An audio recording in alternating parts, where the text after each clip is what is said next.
All right, welcome back to the show. Today I have the awesome Mike Mutzel, aka Metabolic Mike. How are you doing today? Hey, doing amazing. Thanks for having me on. Yeah, I'm so excited you're here. Before we dive into all the fun stuff, do you want to give the listeners just a little bit of your background, kind of where you've been, where you're coming from, and how you kind of got into this whole health and metabolic world, I guess?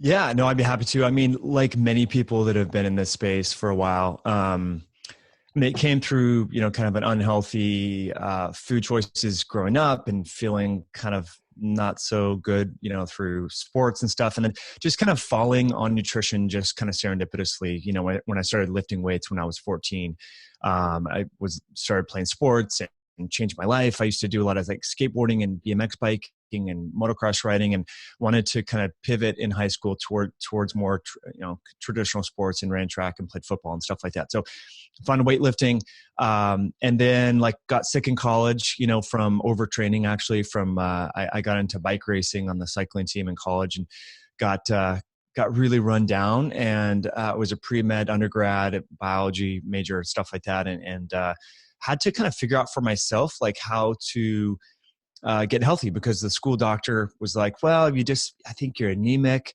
I think you're just depressed because you're a senior. You have all these, a lot of course loads and stuff, that you have to do for pre-med. So we'll just give you an SSRI. And I'm like, that's an SSRI, for everyone, a selective serotonin reuptake inhibitor. This is an antidepressant. This is kind of the go-to when people feel off, and traditional medicine doesn't really have any answers. They might think you're depressed or crazy or sad and anxious. So here's a pill to mask your symptoms. And I thought that is so weird. And this was going back to 2005. So, having access to PubMed and medical research and all the, library of science, I went in and looked at overtraining syndrome and what happens when you're anemic, and found all these papers. And I was like, that's so weird that this medical doctor who spent all this time in med school and training and residency didn't talk to me about any of these things that I just quickly not Googled, but I used Google Scholar and PubMed to figure out all this research. What's going on with that? And then so I found this field of functional medicine, became a sales rep, selling dietary supplements to doctors, and then got even further entrenched into this idea that conventional medicine right now is so amazing for really affecting acute conditions. You have a laceration, a burn, trauma, you get in a car accident. You definitely want mainstream conventional traditional medicine. But if you have a chronic lifestyle induced disorder like I did, because I was overtraining, then you need lifestyle based medicine, not the acute care model. So that's how I got into this, and started doing webinars for doctors, because I realized that even the doctors that I was selling supplements to, as smart as they were and as busy as they were in their practices, they didn't have time to stay on top of the research. So I started educating doctors, and that's kind of how it went. And so it's been going on now 13 years. I got into this space, and now I just do videos like these and podcasts, and it's an awesome place to be. Awesome. Yeah. I mean, I think that one of the biggest issues with mainstream medicine is just here, slap a Band-Aid on it, aka take a pill and see what happens, rather than, oh wait, maybe we should probably see what the root cause is and actually try to fix it and maybe prevent it, rather than just slapping a Band-Aid on it. But I feel we have a while to go, I think, but definitely, obviously, people like you and in this space, this is why I'm just so drawn to this community, is because everybody's just so interested in finding the root cause and, focus more on prevention than retaliation with pharmaceuticals and things like that. Actually, just one of my first questions was, I'm interested in, I know you've been doing some CGM, so continuous glucose monitoring. And I'm curious, how that has been going, and, talking about prevention and things like that, and the kind of this concept of glycemic variability. Do you want to maybe give our listeners a little bit of background on what glycemic variability is, and how using a CGM and getting this data can really tell us what it actually tells us? Yeah, no, I'd be happy to. I mean, this is a really fascinating area. And it goes back to what you were saying, Rachel. And I think this is where getting people more involved in their own health, and that's what makes kind of lifestyle medicine, nutrition, functional medicine, whatever you want to call this subspecialty, if you will, of just really being proactive about your health. The more data that people can collect, and the more involved they are, the better their lifestyle choices are. You know, because when most people that go to the doctor, they get their once a year labs. The doctor will say, "Oh, your glucose is 72, or it's 83, or it's 91. You're okay. We'll recheck it next year." And just that one small little window in time out of the entire calendar year where they're getting a little bit of data, and they might look at triglycerides. The doctors might look at hemoglobin A1C. These are other proxies and metabolic indicators and surrogate biomarkers that would give us an insight into one's glycemic response. But it's really not enough. And so we all need to be a little bit more proactive about this. And so what's cool about the continuous glucose monitoring technology is in real time, you can assess your glucose. And what I found to be really the biggest aha moment for me was when I first used this back in 2017. I was going through an airport in Toronto, Canada, and I'm used to traveling a lot in the US. I've traveled my entire career extensively, so I have TSA pre and flight clear and like priority boarding and all that sort of stuff. And this was like spring break, April of 2017. It was exactly almost 3 years ago.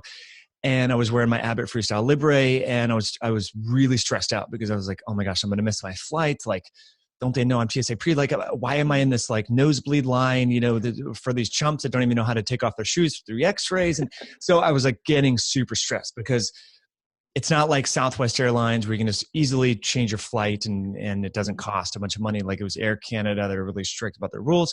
So anyway, to make a long story short, like because I've been low carb for quite a while, since 2015, my glycemic variability from meals, my glucose barely budges, maybe 20 points or something like that. So, you know, my post-meal, postprandial glucose levels might get up to 120, 110 usually. Mm-hmm. I was like, to be honest, the continuous glucose monitoring technology for me was like kind of boring. I'm like, well, okay, I know that when I wake up, it's going to be 60 or 70. When I exercise, it might blip a little bit. But then when I got stressed out, it went just shy of 200 milligrams per ml. So I was like, holy crap, like this is the biggest delta that I've ever seen. So for me, that was really important and it really helped me kind of allocate energy and resources towards managing my stress, because I realized that variability. So basically my glucose it doubled. It went from 100 to 200 just from this perceived stress of being at the airport. So if we think about what's involved with that, you have adrenaline, you have cortisol, you have noradrenaline, you have all these counter-regulatory hormones that are causing gluconeogenesis and causing the release of glucose. And so that's a lot of like load on the body. I mean, that's like redlining your car. And so for me, that was like, okay, this is a major point that I could either ignore this data and just continue having these massive swings in my glucose and get super stressed out and maybe get diabetes or who knows what, a heart attack later in life, or I can really start to be more mindful and take a lot more time at the airport and you know, manage my stress and learn breath work and meditation. So I chose the latter approach, and that was super insightful. And so, you know, for example, I wore my continuous glucose monitor. I had this inguinal hernia surgery. Incidentally, the procedure was done in Toronto last week. I live in the US, and I wore it during the surgical procedure. And this was super interesting too, Rachel. It was like, again, my baseline was like, it's around 90 to 100, but during the procedure for the like 12 hours, it was over 160. So, which normally, like if I go in the sauna or if I do like a CrossFit style workout, really explosive, a lot of glycolytic type work, like my glucose will get up to 150, but it'll drop right back down. But to have this prolonged elevation for an extended period of time, that's where you cause damage and glycation, because sugar likes to react with proteins. If you think about like the Maillard reaction, if you caramelize onions, you know, we know it, sugar can glycosylate. And so it's can literally cause, you know, modifications to the proteins in your body, which can accelerate aging.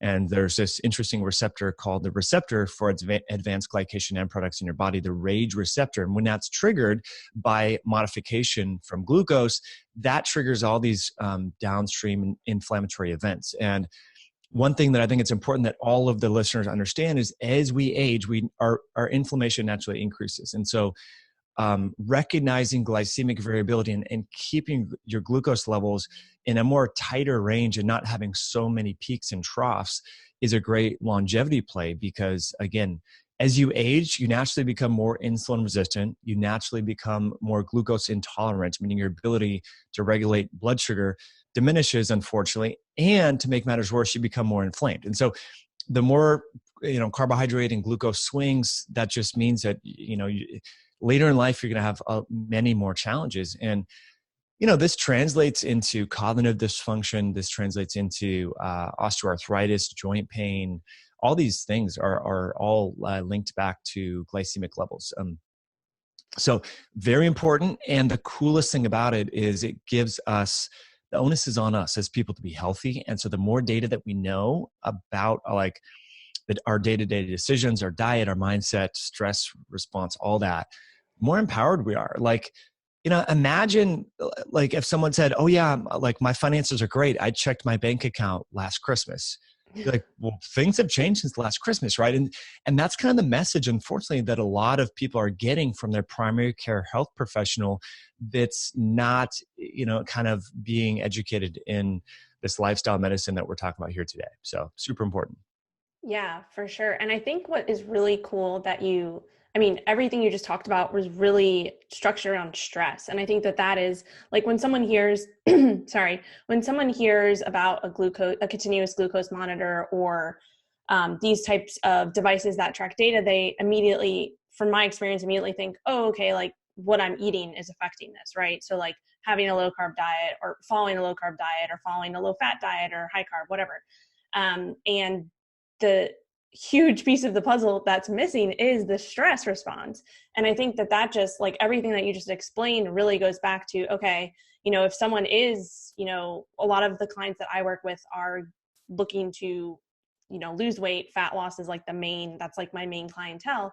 And everybody just forgets about everything else that's involved in lifestyle. So stress management, sleep, all of these things that affect for example, our glucose throughout the day. And so you hear the word, continuous glucose monitor, and all you think about is, oh, that just pertains to what I'm eating, right? Mm-hmm. But you don't think about all of the other things that are involved. And I think that, because I actually had a continuous glucose monitor as well. I actually just took it off a few days ago, but mm-hmm. that is something I noticed as well. And something I really paid attention to was when my stress levels went up, I was paying attention to it, and you could see there's spikes, or, if you're stuck in traffic and all of these different spikes that are happening, those are the things that we want to try to control. And it unfortunately doesn't just come down to diet. And so I think that's super important for people to understand that stress and sleep, they're so, so important. And that's something personally that I didn't the mindset type of thing, though, that side of things I didn't catch on to until a few years ago, and it completely changed everything. But just kind of talking about this whole stress response and all of that, I know that you are super, not super involved or super, what's the word? Passionate maybe. Or just, a lot, right? About fasting. Fasting, I feel like it's kind of that's your wheelhouse. So can we chat a little bit about that?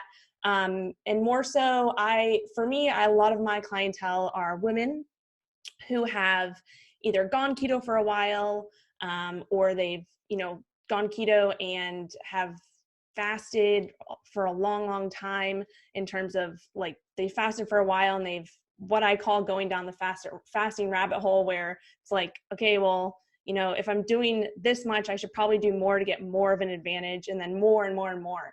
And so I know that there's some issues that can resolve from stress with that. So what's kind of your insights and just experience with fasting in terms of particularly women, and how it might affect women maybe differently than men? Do you think it does, or maybe not? Just kind of what's your experience with that?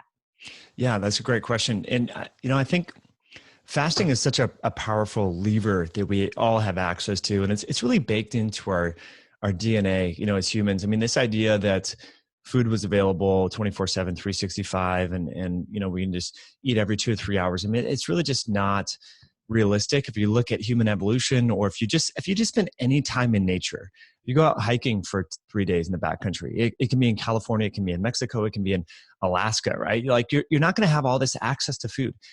And so I think what fasting provides kind of a framework. Like if we can talk about time restricted feeding versus intermittent fasting, and then, kind of put these into buckets and then talk about prolonged fasting a little bit later. But so I think it just gives us a nice framework and more discipline, because right now we have food everywhere in our refrigerators, in our cupboards, in our workplace, in our car, like fast food, Uber Eats, I mean, you name it, right? So we need to create more friction around accessing some of that food. And so that's why I get really excited, about talking about fasting. There's a lot of science about it.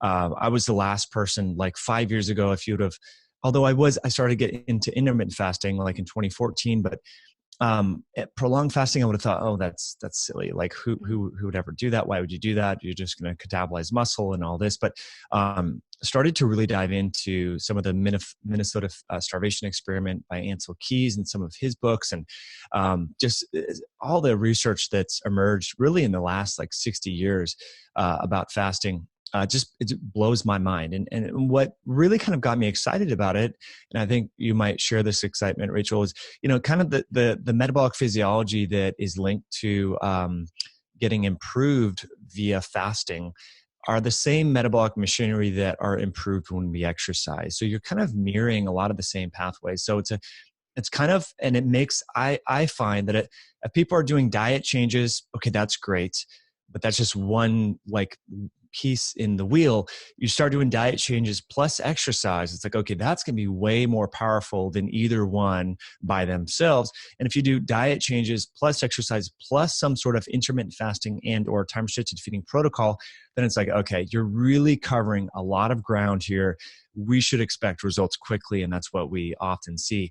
And it makes it more sustainable, because I've just found in life and in general, like people want to see progress or they fall off and they lose motivation. So, if you're working in a business that's, you're not making any money, you're going to figure out something else to do, right? If you're in a relationship where it's one directional, you're not getting anything back from that partner, you're going to like lose interest in that relationship. And the same thing with your diet and your exercise and your feeding fasting pattern. So, if we can kind of experiment with all these little dials and knobs and tinker with them, we get a lot of benefit. So, but to get to your question, when it comes to women in fasting, there are more nuances that we need to consider. Are women menstruating? Are they, of reproductive age, or are they postmenopausal?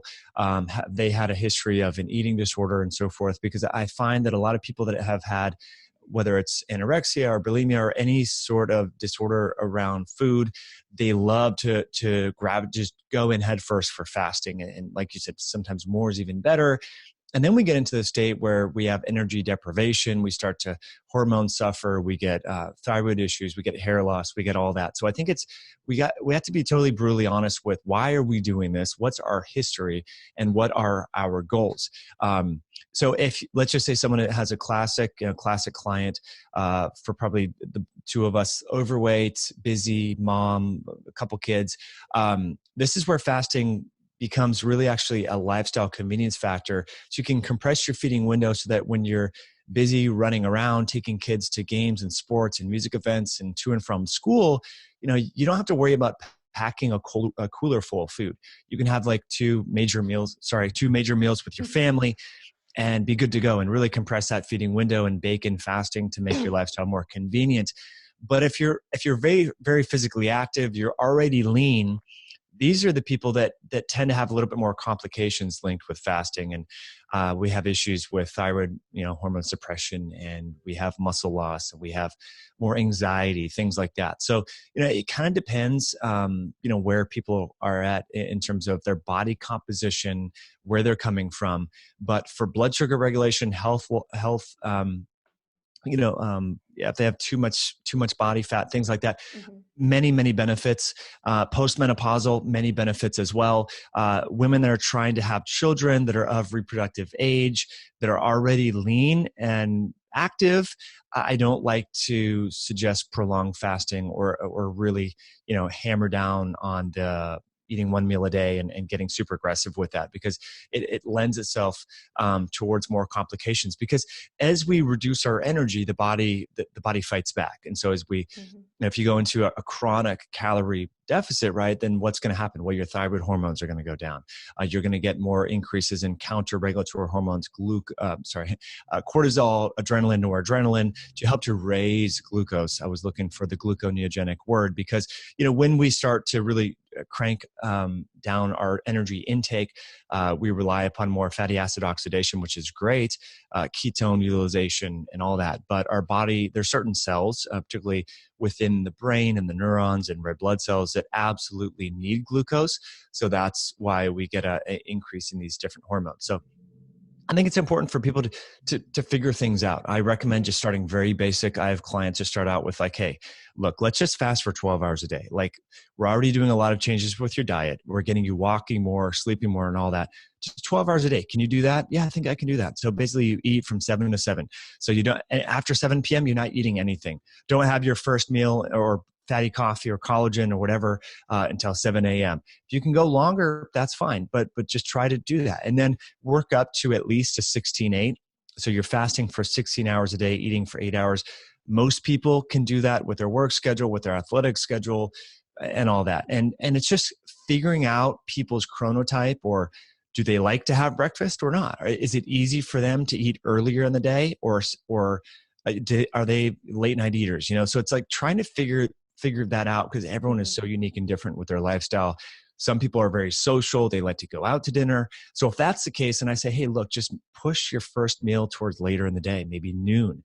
And unless someone's a bodybuilder, a professional athlete, I found that most people, especially mid-30s and older, can do quite well on 2 meals a day. It makes things more convenient, and all that. But we just have to look at, changes, right? So you said, like, well, for ladies, how would I know if this is not working? Well, if you lose your menstrual cycle, if your hair starts falling out, if you have changes with sleep, this is I think the biggest one for people that don't have enough body fat to support the aggressiveness of intermittent fasting or prolonged fasting. They're going to notice almost instantaneously their sleep gets compromised, because again, all these counter-regulatory hormones to help to liberate energy are going to increase, and that's going to interfere with sleep. Now, people that have a lot of body fat to lose, they can fast for weeks and literally not have any problems with their sleep.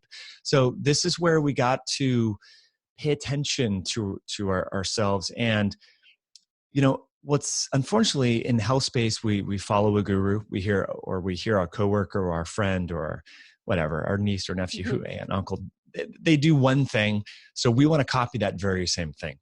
But it's funny, we don't normally do that in other domains in life.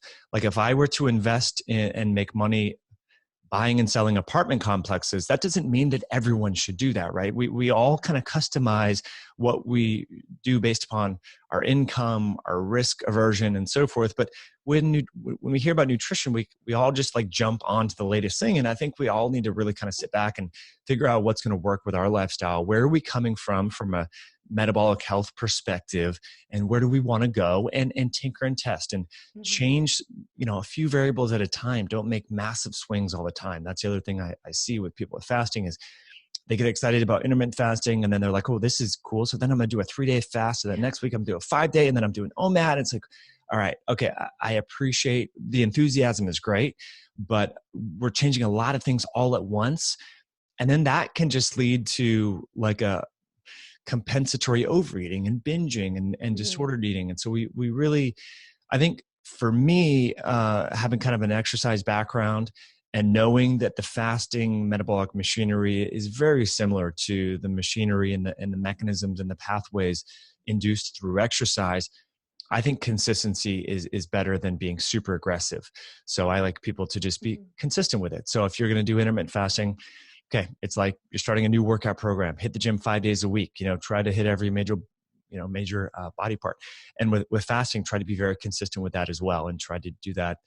Try to break your fast and start your fast at the same time every day, because our GI tract and our metabolism is very much like, and eating food is very much influenced by our body's circadian rhythms. And so we know that cortisol rises in the morning, testosterone rises in the morning, melatonin rises at night. So if we're consistent with our meal timing, we're also influencing something we haven't really talked about, that sleep. And sleep is so important to everything.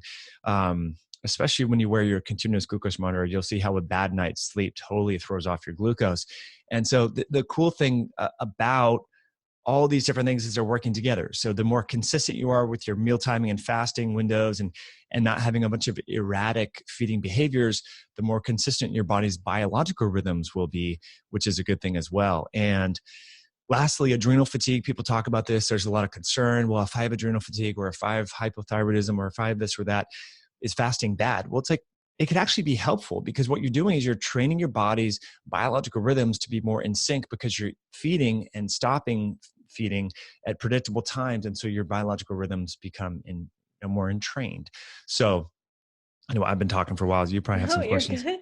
No. That all makes sense. And I think that it's great that you touched on all of those things, because there's a lot of, misinformation and miseducation out there. And I think it's really important that everybody kind of understands all of these different aspects of it. I do want to ask one question that I'm sure you get this a lot. I get this a lot. So talking about goals, right, with fasting, what breaks a fast? This is a question that I'm sure we all get, and I would love to hear kind of your opinion on it and kind of how you answer that question. Rachel, this is an amazing question, one that comes up so much. And I often wonder, why is this such a big deal? And we need to kind of think about the physiology of fasting, and we can talk about mTOR, which is mechanistic target of rapamycin. And this is an intracellular energy sensor that's, when it's upregulated in the post-meal window, it will inhibit some of the beneficial physiologic functions that are linked and associated with fasting, such as autophagy and AMPK and so forth. And these are other signaling molecules. AMPK and mTOR are kind of like yin and yang, So in the fasted states, mTOR is low, AMPK is high. These are just little switches, just like a thermostat in your home. And they're triggering, okay, should we allocate resources towards growing and repairing, i.e. if mTOR is high and insulin is high. So it's proliferative. We're repairing, we're building, we're growing. That's good in one context. We just don't want to be growing and repairing and building and proliferating 24/7. That's linked with neoplastic or cancer formation. So we want a little ebb and flow. And so when people are talking about what does or doesn't break a fast, what we're really talking about kind of at the cellular level is, okay, what's going to affect mTOR? What's going to affect AMPK? Because these are the intracellular levers that are going to govern that. Here's what's really interesting, not a lot of people understand, is that your body is constantly starting and stopping. Physiologically speaking, you're fast at all times. So let's just think about this, right? Let's say, Rachel, you and I are going to do a 72-hour fast, okay? So we're both relatively lean people. We've been athletes for a long time. We're physically active, okay? So after about hour 36 into it, we're going to start degrading intracellular proteins. And this is one of the beneficial properties of fasting, is degrading proteins, because misfolded proteins, aberrant proteins, if they accumulate within your cells, just like garbage, if it accumulates in your house, can start to smell and become rancid, and it's no good, right? And so when we have too many proteins that are accumulating within our cells, which is very common, then we can get cellular senescence, and our cells start to behave weird. They start to, the age of the cells becomes older, and then they'll send out all these messages, and then we age faster. And so this is what and eventually later in life, we'll get things like mild cognitive impairment or dementia or Alzheimer's, even Huntington's disease, ALS. All these conditions, Parkinson's, are linked with intracellular accumulation of aberrant proteins. And it's called loss of proteostasis, or control of protein quality control, right? So that's what the good thing, again, going back to Rachel and I were doing this fast for 72 hours. So around hour 36, that's when autophagy for physically fit people really kind of kicks in.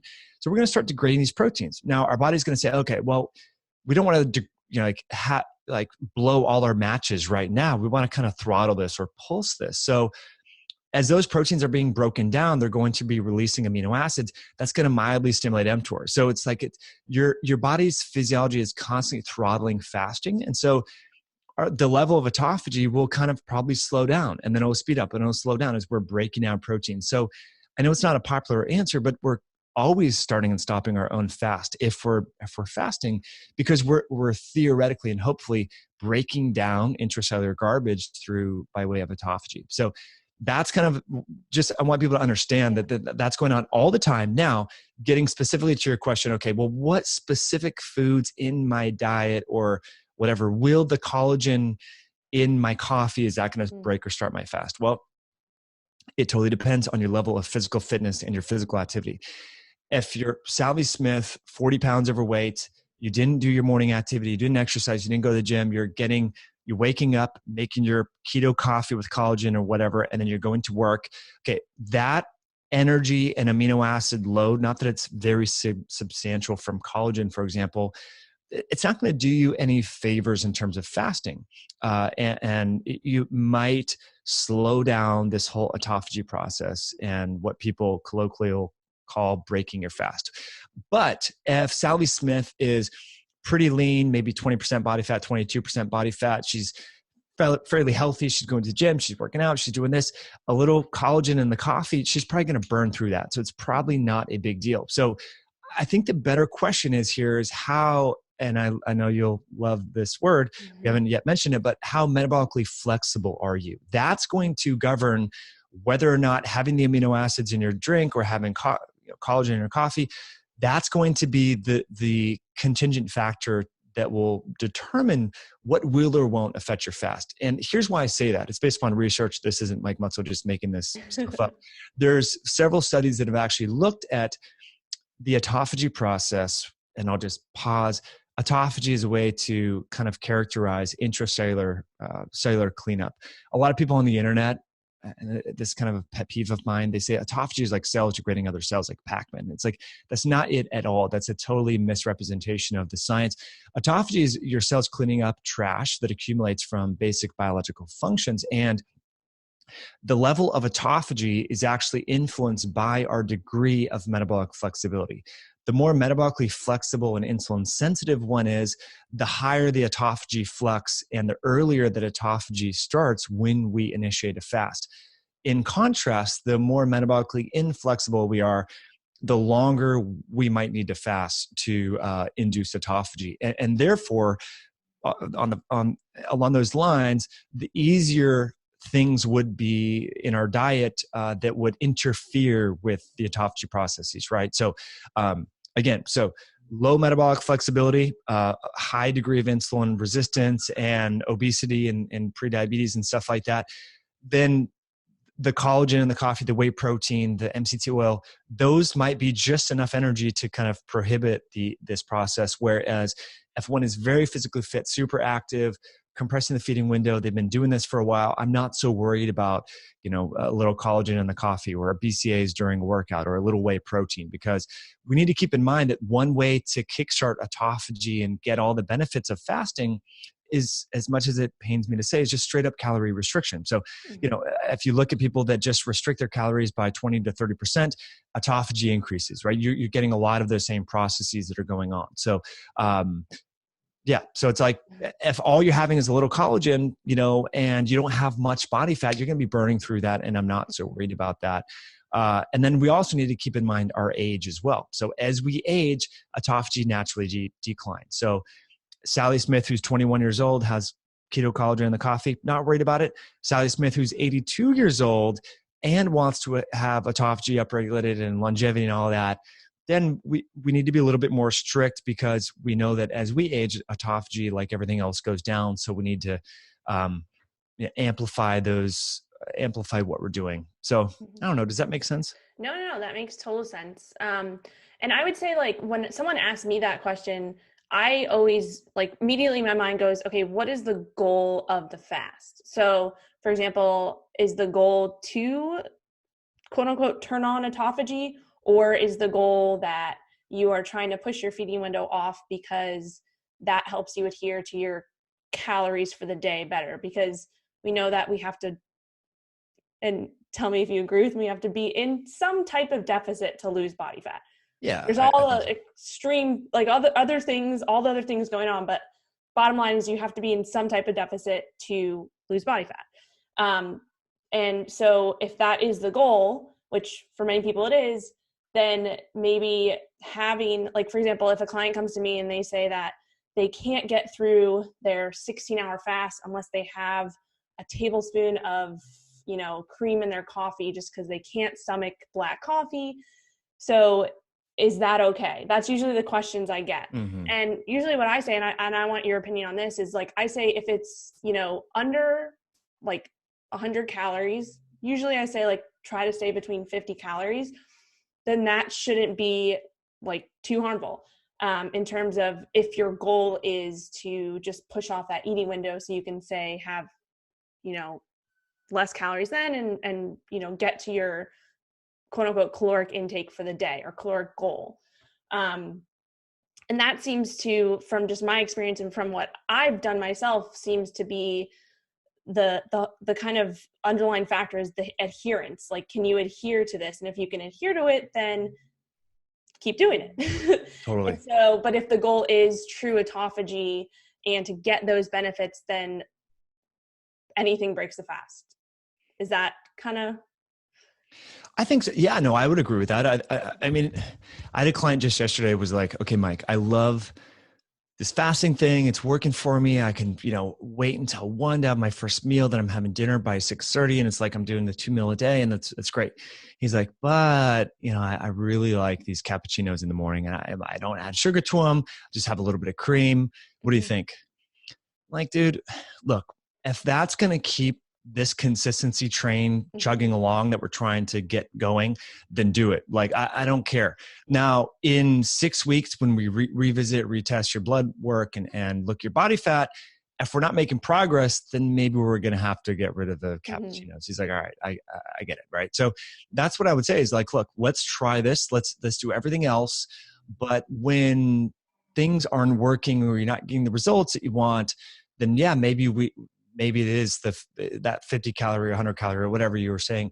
Then maybe we gotta axe that. So I think it really depends. But yeah, I mean, part of just getting autophagy too is just energy deprivation. Because if we think about the calorie deficit that you mentioned, Rachel, to induce fat loss, the calorie deficit also, it's not just a carbohydrate deficit or insulin deficit. An energy deficit kickstarts AMPK, which kickstarts autophagy. So yeah, I'm with you on that. I think the thing that we need to be a little bit more concerned about is when it comes to what does or doesn't break a fast is what might affect glucose and insulin, because those are kind of the two things that are going to probably have a pretty a quick way of suppressing autophagy and so on. So, if we just have amino acids isolated, we don't have the growth factors. So we have the nutrition, but we don't have the growth factors. And this is where I think the autophagy conversation gets, again, it's more nuanced, is in order to stimulate mTOR and then kind of break that fasting physiologic response, we need both the nutrition and the growth factors. So we need insulin around, and just having the amino acids, they're not affecting insulin signaling. They're just the nutrition. So this is new work by David Sabatini at MIT. And I think it's kind of interesting because, again, if you have more glucose, not that glucose is bad, but, if someone said, hey, I just have to have my oatmeal, it's like, okay, well, I think in that situation, it would be a quantitative conversation where if you just have a tablespoon, probably not a big deal, but if you have a cup of it, well, then we're going to get a glucose rise and then a compensatory insulin rise, and that's probably going to negate the process. So that's what I would say. Yeah, that makes sense. And then I guess another question on the topic of fasting is you kind of hear this thrown around a lot that, 72-hour fast resets your entire immune system. What's your opinion on that? And kind of maybe we could talk a little bit about that. Yeah. Well, I mean, this is really based in animal models. And so this is work with Valter Longo and stuff like that. And there are some human studies, but the immunological stem cell release and all that, to my knowledge, I don't think that's ever been shown in humans. This is kind of translation from what happens in mice when you give them like a fasting mimicking style diet. Now, I know some clinicians that have gotten amazing results with that program with patients. So I'm not picking on it at all, but I think the claims are a little bit egregious based upon the human clinical studies that we have now. I'm not saying it doesn't work, but to reset your entire immune system and to do all that. I'm not so sure about that, at least in humans at this point. But yeah, you bring up a good point. It seems like this 72-hour mark is kind of like people perceive this as being the sweet spot. But if you look at the studies, I mean, at least in metabolically flexible people, 36 hours is totally sufficient to kickstart autophagy. In fact, one study actually showed that the degree of autophagy, looking at the various intracellular signaling molecules that initiate autophagy, 72 hours only increased it by about 21%. So it's not like it goes from 1 to 10. It's like it goes from 1 to 1.2. Like, you're like, well, maybe that's a lot. But then that's the other thing. It's like, well, is that clinically significant? Is that really meaningful? Yeah, I'm not really sure. So we don't really need always be fasting for 72 hours. Like I said, I mean, if people just exercise and do a little bit of a calorie deficit, like you're saying, even if they're not totally keto, they're going to get an upregulation in autophagy. So, yeah, I'm not super worried about going 72 hours. Gotcha. Yeah. And I think something that you employ, which is a really cool kind of method. I don't know if you still do like the Metabolic Mondays, or you do the 36, 32, 36. Ish, yeah, something like that. So where you stop eating Sunday night and then you don't eat again until Tuesday morning. Is that something that you do that every week to get that? Yeah. So I was doing that for a year. And I still do it, but I noticed I was getting kind of skinny. I just found that, like, for me, so I was tinkering around. Like, I haven't been doing it the last 4 weeks, and it's crazy. It sounds so weird, but I put on like 8 pounds, like in a good way. Like, I just feel like I'm not as skinny as I used to be. Cause I don't know. I don't, and this may sound super vain, and stuff like that, but it's like, cause fitness is a big part of my life. And I'm like, dude, if you look at me, it's like, it doesn't even look like you really work out, Mike. So I'm like, dude, I think I may be fasting too much, to be totally honest with you. So I kind of stopped that Metabolic Monday, but from a longevity, so I go back and forth. I have this like mental battle, like, well, there's longevity and then there's aesthetics and performance. And I love feeling strong in the gym. I like lifting weights. I work out with a group of guys and stuff like that. And I don't like being the weakest guy in the room. Right. So yeah, I personally, I'm being real. I struggle with this all the time. From a longevity standpoint, preventing disease, diabetes and all that, cognitive health, I think it's amazing. The Metabolic Monday, fasting for at least 24 hours on a Monday, is great. But now I just do one meal a day. So I basically, we eat dinner early on Sunday, don't have any snacks or anything, and I just make that my OMAD type day. And then the rest of the days I'll do 2 meals. So that's one day. And kind of the rationale for this is, I was trying to think of a way to be consistent, a way that, people can kickstart their week, because gosh, I mean, me coming from like a fitness space, I remember every Sunday it was like, okay, you go to Costco, you do your meal prep, you're cooking all day. And it's like, man, that's your day off. Like, you can go to the beach, you can go hike, you can go to dinner with friends, you can, whatever. Like, why are you spending all this time cooking, putting chicken in Tupperware containers? And it's just like, it's just like a waste of time. What if you could just fast, and you'll actually have a lot more mental clarity, a lot more energy. You don't have to worry about food. So that was part of it. And then the other part about it, if you look at some of the data on calorie restriction and energy restriction and longevity, a lot of both human clinical studies and animal model studies will say, okay, you kind of need around a 20 to 25% energy reduction. So I was like, well, doing that every day, like, the body fights back, you get this adaptive thermogenesis, reduction in thyroid hormones, suppression in metabolic rate. So I was like, okay, well, what does that look like if you just don't eat one day a week? And it comes out to about 17.7% roughly. If you do this for an entire year, right? You don't eat for 52 days, whatever.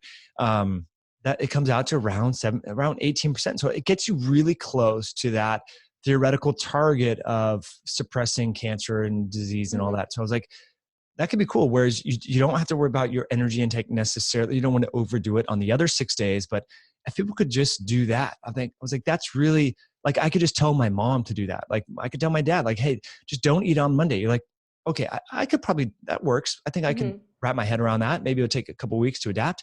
And yeah, so that's kind of where the impetus, where it came from. And again, as entrepreneurs, business owners, people in the midst of their career, it makes a lot of sense, because usually Mondays are super busy for most people in the office. And so the mental clarity, I mean, that's the biggest thing that I think a lot of people are like, oh yeah, your brain, you absolutely have to have all this glucose and these carbs, and it Mhm. actually bogs you down. Like, when I do presentations, like I definitely fast beforehand and feel way more energetic. I didn't have any breakfast, no keto coffee, nothing this morning. I won't eat till 2 today because I have a bunch of stuff going on and another podcast after this. And you just feel a little bit sharper, I guess. Yeah.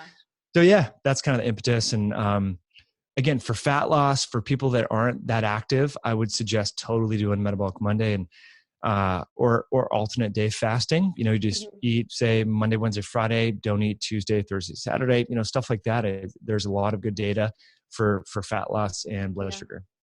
Yeah, that's super interesting. And it's interesting that you mentioned adaptive thermogenesis and kind of this concept of metabolic adaptation. It's something I've been super interested in lately. Um, but are there like studies that kind of look at fasting with metabolic adaptation and how it might kind of slow that down or pause that process if we are someone looking for fat loss or weight loss? Yeah, it's a good question. Are you talking like specifically compared to like chronic energy restriction or calorie? Yeah, because I recently, well, not recently, but just like I said, this topic has just been something that I've been super interested in. There's some studies that are coming out now on like refeeding, and instead of having like a linear caloric deficit, doing maybe like 2 week deficit, 2 week maintenance, to kind of not reverse the metabolic adaptation, but kind of put the brakes on it and kind of bring things back to your maintenance calorie intake, and then you go back into a deficit 2 weeks later. Kind of the premise is that you're bringing your leptin levels back up, and kind of pausing on that overall stress response. And I'm just curious if you've come across any research with looking at that with fasting. Yeah, no, it's super interesting. There was one study, I think it was 2016 or 2017, published by a group out of Colorado, University of Colorado Medical Center. And they compared 12 weeks of intermittent fasting compared to 12 weeks of continuous energy restriction. And so they had individuals cut their calories by 30%. They had individuals in the intermittent fasting group just alternate day fast. And so if you look at throughout the week, it was the same exact calorie deficit, right? Mm-hmm. Over the long haul. Daily, it was a little bit different, right? But over the long haul, it's the same energy restriction. And then what they followed these people 24 weeks after the fact. And so it's a 36-week study. And so they looked at body composition, fat mass, fat-free mass, all this stuff. And what they found was pretty interesting. There was a lot more compensatory post-weight loss regain in the people that did the continuous energy restriction, suggesting that maybe there is more, as you're mentioning, Rachel, more adaptive thermogenesis. And basically what that means is the body's trying to fight back and say, okay, well, so if you're restricting energy, then we're gonna clamp down and restrict our metabolism, so to speak. So thyroid hormone, cortisol, all that went down.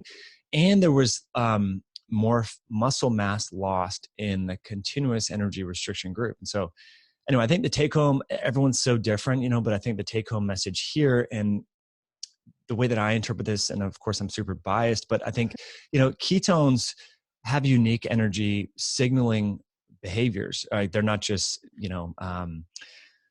they're not just like energy substrates swapping out glucose for Mm-hmm. fat, right? That they affect epigenetics, they change gene expression, they alter DNA signaling and all that sort of stuff. So I think there could be some hidden benefit or kind of under recognized benefit of ketones, and we get that through more fasting, not just energy restriction. So Mm-hmm. that's what I think. Now there is a lot of other groups that are looking at this. They're doing proteomics and metabolomics, and they're doing using more sophisticated technologies to look at how fasting is different from just straight up calorie or energy restriction. So I think it's a little bit too early to tell exactly what's going on, but from the studies that I've seen, and then there was another um, fat loss study using a ketogenic diet approach in Spain that was published, and they looked at resting metabolic rate and energy expenditure and Mm-hmm. metabolism, quantified that before, and looked at the degree of weight loss, and noticed that there wasn't the kind of typical adaptive thermogenesis and suppression in metabolic rate. And so there's been a few studies that have come out showing this. So I think, again, I'm super biased, pro keto, and I was fascinated with the whole epigenetic thing and how ketones affect DNA and gene expression. So I think there's something going on there, but it appears that if I had to have a client that was like, look, I'll either totally suppress my energy intake all the time or intermittently do it, I would say intermittently do it because, like, as you just mentioned, these planned diet breaks and having some refeeds in there. Number one, it's more sustainable because people are going to, once they get to that point where they're like, oh my gosh, I'm starving, they're going to binge anyway, right? So as long as it's part of the plan, it's like, hey, every 2 weeks you take a weekend off or you take a week off or whatever. It's like, it makes it more doable and you're implementing this 80-20 principle. And then it's not, because I remember like I would diet down for spring break and stuff in college and really hard. And I would always, and my buddies, my roommates and stuff that I was living with, we would just like go crush Cold Stone ice cream, after the fact. And it was such like, that's where like you develop these weird relationships with food. And you see that in the fitness space. So many people on the weekends, they crush donuts and they go pizza and it's just like super unhealthy. And that's not sustainable. Yeah, for sure. No, I totally agree. I think the whole concept of just adaptive thermogenesis and fasting and all of these like refeeds and diet breaks is something that I've been researching a lot lately. And it's fascinating to me. So I'm hoping there's going to be more, hopefully, research and more anecdotal research and things like that as well. I know we're running a little short on time, so I do want to ask you one question. Sure. I usually ask all my guests this about, because obviously this podcast is all about kind of metabolic flexibility. That's like the theme. And so what is your opinion on metabolic flexibility kind of being the end goal versus being in 24/7 ketosis?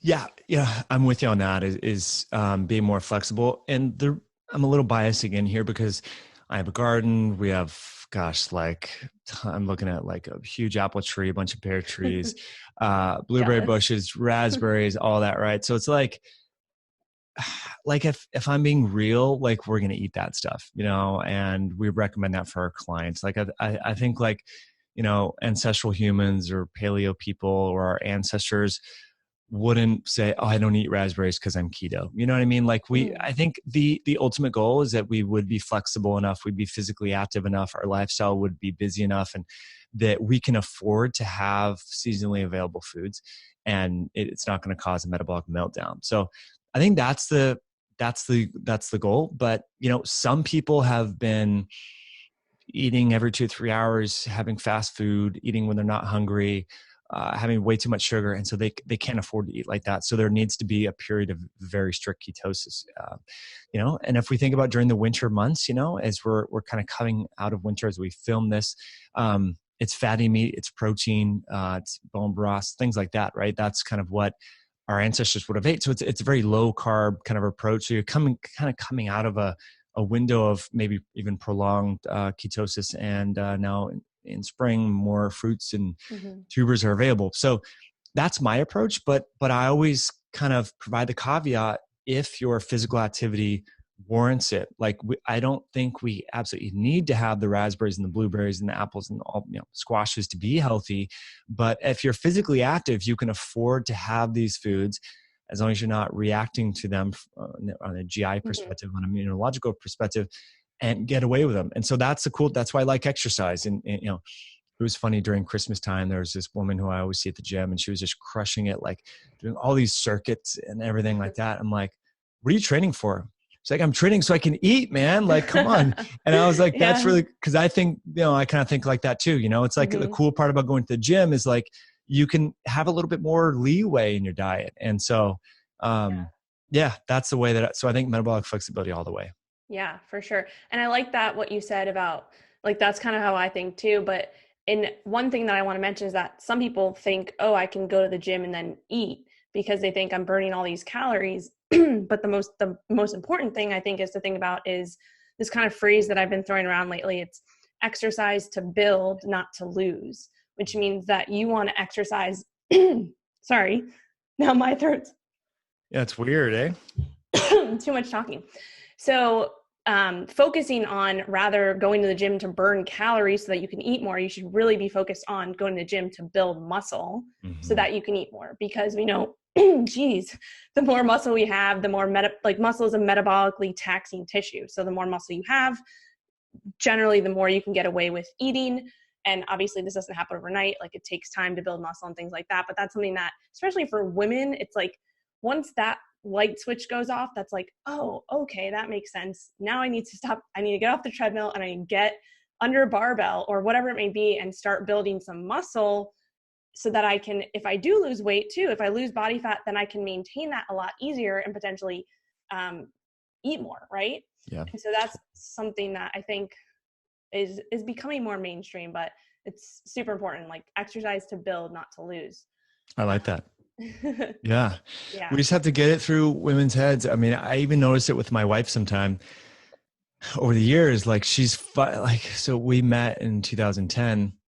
She's finally now, and I've literally been bugging her all the time since we met, like, because she's a runner, I'm like, dude, you got to squat, you got to deadlift. And so she would do it, but it was super lightweight because she was worried about getting big. And it's like, just in the last year, she's now like, okay, I'm doing 5x5. I'm not doing reps of 20 on squats and stuff. Cause she would just go in there and all these reps. I'm like, Deanna, you don't need to do 20 repetitions on a squat. Like that can be one day, but then another day, fail at 6 or fail at 5. And she's fine. Like, there's something, I think, in a lot of women, maybe it's indelibly inked culturally, whatever. I don't know where it comes from, but there's something there that there's this reservation and this perception that if you push it in the gym, you're just going to bulk up like Popeye. But as you know, as an athlete, like, it takes, I wish that was the case, man. I wish that was the case for me. If I just looked at a weight and got big, that'd be amazing, but it's not that easy, unfortunately. So anyway. Yeah. No, for sure. And I think one of the issues is too, just like the fact that we are so ingrained to think that we need to be sweating and our heart rate needs to be up to really feel like we're exercising, where for me personally, and for a lot of my clients, once we get this ingrained to their head, it's like, you don't need to, half the time when I go in the gym, I'm not sweating, right? Yeah. My heart rate's not up unless I'm doing super heavy squats. But that is when I've seen the biggest change in my body composition, because I actually started to build muscle. And so I think that's something that people need to realize, you don't need to be huffing and puffing to see results. Yes, it's going to, take a little bit of time. But that's it's there's some big mental game there, I think. Totally. It's just, I think being young, I was like that too in my 20s, that leads to overtraining. I mean, you see the people that do that, and I have some friends that are doing that, and they're like, yeah, but I do that, but my heart rate doesn't go up. My heart rate never goes up. And I'm like, you're overtraining, man. If you're, doing all this at this high intensity and your heart rate's not budging, something's going on. So yeah, that perception that we need to always be pushing it to get results. I mean, people are pushing it in their lives, or they're stressed and all that. That's just one more stress. So I'm with you. It's slowing down a little bit, taking rest in between sets, really making quality over just total quantity. So yeah. Yeah, for sure. Totally agree. So to end, what is, I'm just curious, is there anything that you've been implementing lately, in your lifestyle, whether it's nutrition, mindset, stress management, that you've noticed maybe a difference in the past few weeks or months? Gosh, breath work. I've always been kind of interested in this. I read this book back in 2006 called The Relaxation Response by Herbert Benson, who studied cancer patients, and he had them do mindfulness, breath work, and all that. So I've been kind of interested in this. And a friend of mine, Josh Trent, got me involved in this hyperventilation followed by retention. So basically you hyperventilate, then you hold your breath. And that's been a game changer for me. I do that before I meditate in the morning. I use this app called the Insight Meditation app. It's a mindfulness based. It doesn't, there's no mantras or anything like that. It just kind of tracks you meditate. That to me has been a big game changer. And then I had this surgery, which is way more complicated. There wasn't any problems, but the recovery has been way more slow than I thought. So it's being mindful, breathing through that, visualizing the injury healing. I think our mind and breath can really connect us. And we talked about stress and glucose earlier. So that can be something that people can really help themselves with. And if they have a food craving, if they're like, oh man, I should be fasting, but I'm sitting in front of the cupboard and these cookies look really good, do a few deep breaths and see if you really want the cookies, because there's a lot of our emotions cloud our thinking and create a lot of biases that we're unaware of. And so if we can kind of pick apart and see through those emotions by being more mindful, we can make better decisions. Yeah, for sure. I totally agree. I actually just released a blog post like last week all about emotional eating, and it talked a lot about mindset and stuff. With the breathing, what when you do that before your meditation, is it like, how long do you do that? Is it, and like for the breaths, what is it like, what does that entail? Yeah, well, so my friend Josh, he learned from this guy Dan Brule, who has a book called Just Breathe. Basically, it's like 25 warrior breaths. So it's like, so you breathe through your nose and then out like really quick, and then you just hold. And so you'll hold. So you do like 25 warrior breaths. You can do 30, you can do 35, whatever. The idea is like you really want to hyperventilate, and then you hold your breath. And so basically it's just like exercising. It's just like doing a sprint. It's just like doing an interval, and it causes your body to pivot its physiology. And you'll hold it for as long as you can. Maybe the first time you do it, it's only 30 seconds and it gets better and better. Now I can hold for like 2.5 minutes. And then you breathe out, and then you can do some box breathing. So you inhale for like 4 seconds, hold for 4, exhale for 4, pause for 4, and repeat. So some sort of either a combination of box breathing and or hyperventilation followed by breath work, followed by holding, retention. Those are kind of the two options, So yeah, the other box breathing technique that I like is inhale for 5, hold for 10, exhale for 10, pause for 5, repeat. So that's really nice because you're holding for 10, then you're slowly exhaling. And so that it's 20 seconds where you're not taking a breath. And so it's like, if you're stressed out, it'll really cause you to slow down and reduce that stress response, because holding for 20 seconds, you're stressed out, and like, it really causes you to calm down. So, Dan Brule's book, Just Breathe, and Mark Devine has a lot of stuff out there too. And Wim Hof has some stuff. So yeah, I've purchased like all their programs and go through it, but, it's cool because I kind of learned meditation first, and it always took me a long time. Like I didn't feel like I was meditating till like the last 2 minutes. So it's like, I'm sitting there for 18 minutes thinking about all this crap I should be doing. And then finally I'm like chill for 2 minutes. I'm like, well, I can circumvent all that and get really calm. Then I can meditate. And I'm like really, really next level calm. So it's like, gosh, I wish the breathwork people talk to the meditative people, because it would like make everyone stick with meditation, because it just, you get there faster. Right. So, again, it's these silos, right? We talked about conventional medicine when we started off this conversation, and we see silos in all these spaces, right? In the keto community, you don't hear much about stress or sleep. It's like, it's all macros, right? And so it's cool that, as kind of a parting piece of advice, like always have an open mind, learn all these different things, and try to integrate all these things into your life, not just doing one thing, right? So yeah. I love it. I love it. Be flexible. Be flexible. Be flexible. Yeah. I'm definitely going to implement the breathing, because that's something that I've been looking into a little bit more, because I'm the same way with meditation. I've been doing it for like a year, but I'm still like last 2 minutes, that's where it is. But yeah, I only do it for 10 minutes, but the first half I'm just like, so I'm definitely going to play around with the breathing for sure. Yeah. So do you have anything fun, cool coming up on the horizon that you want to share? Yeah, working on a book, cool videos.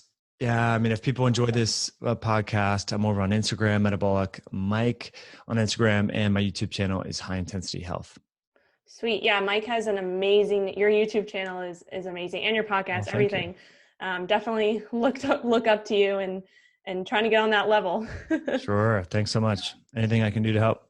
Thanks. And I appreciate you coming on, and I feel like we talked a lot of great stuff, a lot of knowledge bombs, and I hope our listeners, get a lot out of this episode. I know they will. So sure. I really appreciate you coming on, and hopefully I'll have you back on soon, and we can dive a little bit deeper. Totally. I'm in. Thanks for having me on. Have a good one, guys. You too.